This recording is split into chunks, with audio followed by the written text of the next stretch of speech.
बारामतीच्या एका नवीन युगाचा आरंभ करीत आहे याचा उल्लेख करणं मला गरजेचं वाटलं.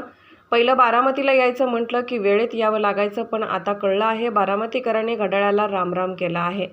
बारामतीकरांनी दाखवून दिलं की महाराष्ट्र हा कोणापुढे झुकत नाही. दिल्लीत गेल्यावर पहिल्यांदा गांगरलो होतो, पण ताईंनी भाऊ म्हणून ओळख करून दिली. बारामतीकरांनी फक्त खासदार निवडणूक दिली नाही, महाराष्ट्राची लेक दिल्लीमध्ये पाठवली आहे. ज्या योजनेचा धिंडोरा पिटला जातो हे बारामतीकरांना चांगलं माहीत आहे. वाघाच्या आवाजाच्या मांजरीचं म्याव कसं झालं हे कळलं नाही, त्यामुळे ही शिवस्वराज्य यात्रा काढावी लागली. घड्याळ जरी चोरलं असलं तर आमची वेळ आमची आहे. जाकीट घातलं तरी बाप कोण आहे हे सगळ्यांना माहीत आहे. काही झालं तरी बापाला विसरायचं नसतं, एकदा तरी बापाच्या चेहऱ्याकडे पाहायचं असतं. बारामतीने करामत केली जर भले भले तोंडात बोट घालतात. अनेकांना असं वाटत होतं, म्हणजे मी तर पहिल्यांदा जेव्हा निवडून गेलो, मी कायम सांगतो की ताईंनी अक्षरशः लहान भावासारखी ओळख करून दिली होती. तेव्हा गांगरलो होतो पहिल्यांदा दिल्लीत गेल्यावर गांगरलो होतो. जत्रेत हरवलेल्या पोरासारखी अवस्था झालेली असते. आणि नंतर कळलो दिल्लीत गेल्यानंतर एक फार महत्वाची ओळख या तुमच्या मातीची, बारामतीची फार महत्वाची ओळख दिल्लीत आहे, देशात आहे. आणि मग कळलं की यंदाच्या लोकसभेची निवडणूक दोन वेगवेगळ्या वृत्तींमध्ये होती.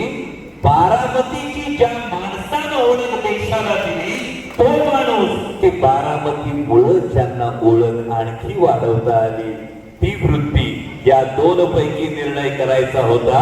आणि तुम्ही आदरणीय शरदचंद्रजी पवार साहेबांच्या पाठीशी ठामपणे उभा राहिला. यासाठी तुमच्या प्रत्येकाचं मनापासून कौतुक, मनापासून आभार. की तुम्हाला काय वाटतं, तुम्ही खासदार निवडून दिलं? हा, तुम्ही खासदार निवडून दिला.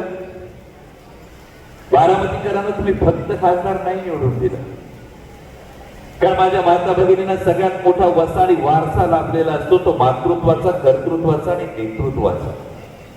मातृत्वाचा वारसा राष्ट्रमाता जिजाऊ साहेबांचा, कर्तृत्वाचा वारसा क्रांतीज्योती सावित्रीबाई फुल्यांचा आणि नेतृत्वाचा वारसा पुण्यश्लोक अहिल्याबाई होळकरांचा असतो.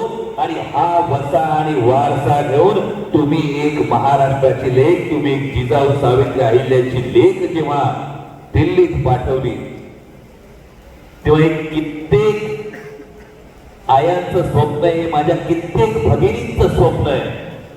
म्हणजे लेकीच्या जन्माला आल्यानंतर त्या प्रत्येक लेकीचं स्वप्न असतं की एक दिवस असं काहीतरी करेल की माझ्या कर्तृत्वानं माझं स्वतंत्र व्यक्तिमत्व आणि त्या व्यक्तिमत्वाचा ठसा उमटवून दाखवेल. आणि हे स्वप्न माझ्या कित्येक भगिनींच्या डोळ्यात पेरणारा खासदार म्हणजे महासंसद रत्न सुप्रियाताई सुळे यांना तुम्ही संसदेत पाठवलं, त्याबद्दल तुमचं. आणि म्हणूनच जाता जाता फक्त एवढंच सांग, तुम्ही बारामतीकरांनी दाखवून दिले आणि आता येणाऱ्या विधानसभेमध्ये फार मोठी जबाबदारी आहे तुमच्यावर.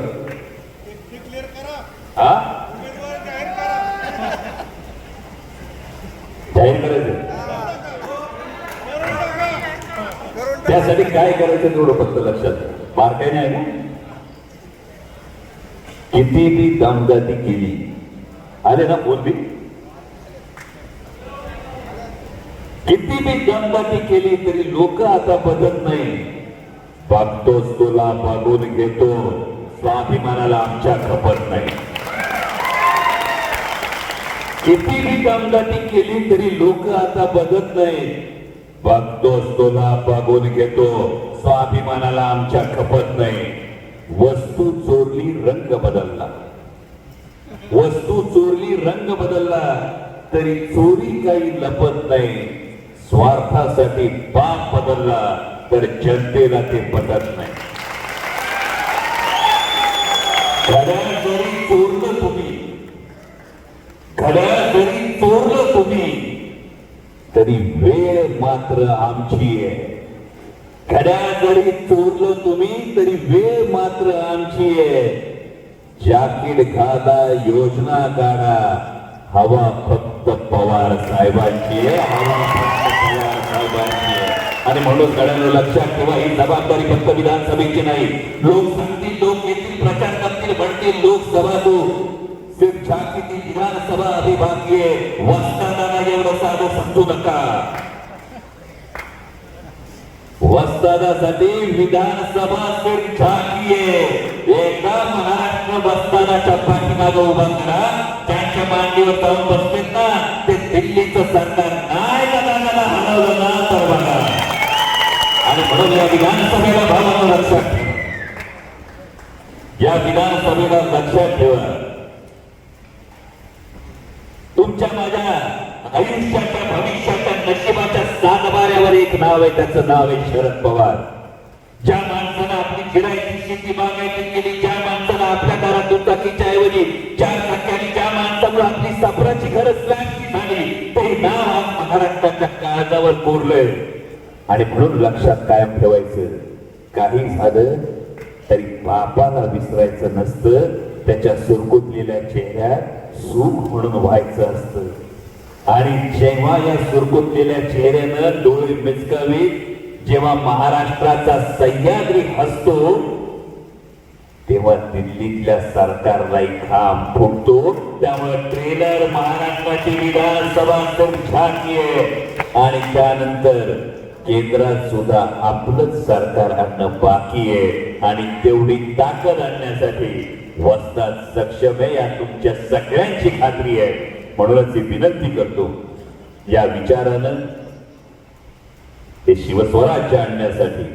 आणि आतापर्यंत फक्त म्हणत होतो हिमालयाच्या मदतीला सह्याद्री धावला, पण आता गेल्या काही वर्षात बघितलं तर महाराष्ट्रातून जाणारे नेते गुडघे टेकून कोणतीसाद करतात. आता दिल्लीच्या सरकारला नजरेला नजर भिडवणार सरकार महाराष्ट्रात आणायचं, त्यासाठी कंबर कुसा. कारण बारामतीने जर करामत केली तर भले भले तोंडात बोट घालतात आणि ती करामत करा. एवढा विश्वास थांबतो. धन्यवाद. जय शिवराय.